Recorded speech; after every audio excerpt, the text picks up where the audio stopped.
Alright, ladies and gentlemen, Fabs in the house, and welcome back to the channel. Today I'm in the house with something pretty cool. Right over here I got the CMF Omega for a quick review, but as usual, please subscribe, like this video, and leave me a comment down below. Let me know what you guys think about this pretty cool looking custom knife made by Ian Piekarski. This is made in US. It's an expensive knife. On the secondary market, these guys can fetch $2,500, so very expensive one. It's a handmade knife. It's a titanium frame lock, acid washed blade, pretty cool finish, zirc thumb studs. I like this blade shape a lot. The design is like extremely cool, and it's not that big. I mean, 3.2 inches for the cutting edge and 4.5 for the handle, and overall this guy's gonna be 7.75 inches long, so not that huge. It is a nice frame lock, tip-up carry only, pocket clip, titanium sculpted hidden pocket clip.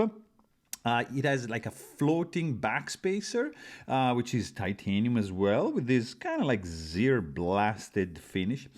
Like to notice right over here, it's like this mother of pearl inlaid pivot with zirc collar, and I think this is zirc hardware on the back, so pretty cool. And also of course zirc hardware for the handle screws. I mean, really cool one. You can deploy this fella with the thumb stud or with the tiny flipper tab, which is almost invisible. Look at that, really low profile.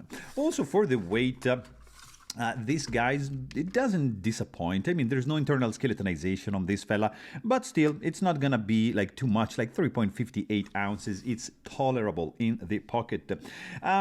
It's pretty cool. I mean, the ergos are fine. The lock bar is a little bit on the soft side. The action is good, but you see there's no drop shot action, because this guy is running on Teflon washers. You can deploy with the thumb. You can maybe...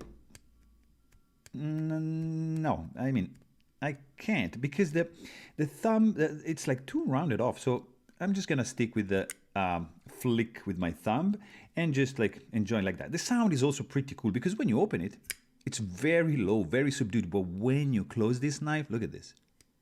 It's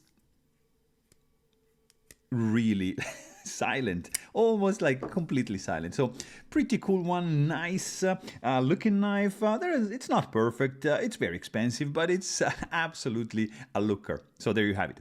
If you want to know more, you can check out my full-length review. And thanks for watching, guys. Stay tuned.